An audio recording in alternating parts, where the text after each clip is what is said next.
City rapped to BDK, and the BDs felt slighted, and they felt disrespected now because, once again, this street beef that's been going on is now bringing the world into it because BDK did millions of views, right? So it's like this peer pressure, like, okay, I'm not feeling like no bitch. They disrespect me, okay, so what happens next? The next thing happened after the BDK anthem hit, Lil JoJo get killed. The BDs killed Lil JoJo. It's a well-known fact. We not going to say who killed Lil JoJo, but the BDs killed Lil JoJo. Right? Everybody in Chicago know this. And that sparked the whole BDGD war on another level because it starts with this L's anthem from Lil Durk. That's why everybody in Chicago will tell you Lil Durk damn near started the war. It was already a war, but when he dropped the L's anthem, disrespecting the GD sets, and then they responded with BDK, and then the BDs responded by killing Lil JoJo, the young guy who made BDK. It was like the streets just ran, just started pouring. It started raining blood in Chicago. Like, everybody had to pick a side. Nobody was safe, and a lot of people died. And that war started 2012 all the way current day. That war is still going on right now. You talking about a 13-year civil war. When this shit all said and done, do you know how many movies they could make about the war in Chiraq? Keep in mind, around this same time, Chicago gained the nickname of Chiraq. You know why? Just almost of that nickname came off the war that was taking place between the BDs and the GDs in Chicago. And we was all young. So, you know, they was younger. Motherfucker was in their teens and younger than that. You know what I'm saying? So when that hit, boom, it hit heavy. And the main person instigating that war was Lil Durk. Because after Lil JoJo got killed, Lil Durk kept putting out music and he would diss the G's. So now the war is intense. As you look up, the GDs go kill some BDs because of Lil JoJo. Now the BDs killing the GDs, and it's going back and forth.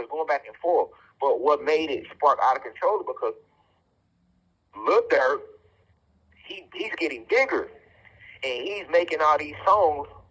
Every time a GD get killed, he will put them in his songs. He would mention their name in his songs. And then these songs that Lil Durk dropping is doing millions of views. So now you got a GD rapper by the name of King Lil J. Now he started dissing Durk and Chief Keef, and now he's blowing up. So he became the voice for the GD side. Every time a BD get killed, he dissing them in his songs. And then every time a GD get killed, Lil Durk dissing them. Then at one point, it's just Lil Durk and Lil J going back and forth. Lil J representing the GDs, getting millions of views. Lil Durk representing the BDs, getting millions of views. This all 2013, 2014.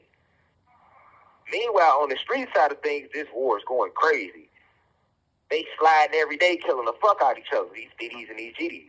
This is how O Block became famous. This is the time when they started calling Chicago Chiraq. But in the whole time, Chicago been Chiraq. But because that war was so intense and Chicago was getting all that spotlight because of the music, you see what I'm saying? All that became known as drill music. Even going to slide or kill somebody became known as drilling. We never called that shit drilling pre-Chief Keef. We just called that shit gangbang. You know what I'm saying? But you got the music going crazy, and Lil Durk was the spearhead of that. So that's why everybody in Chicago will tell you, like, damn, Lil Durk started that war, man, and he kept that war going with all that diss he was doing in the songs. And then he started getting bigger. But if you remember, Durk really didn't want to be on that. You got to think about the music Durk really wants to make. Look at that era because at that same era, that's when he started dating Deja Low. Remember they had that Durk and Dej. They was Durk and Dej. Remember that? And Durk ain't had the locks. He had the locks when he first came out. He cut the locks. But when he got on his Durk and Dej shit, he started doing all the auto-tune and the singing shit. He had the low cut, and he was with Deja Low. Remember that? All right. Okay, in that same era, that was who Durk was really trying to be. He cut his locks off to clean his image up because he was trying to go a different route.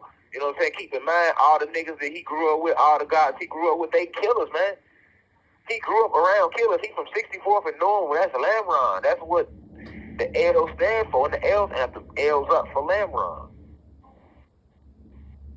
So he trying to get away from that. But how can you get away from that when all your friends is in this war? They dying, they getting shot, they going to jail. You know what I'm saying?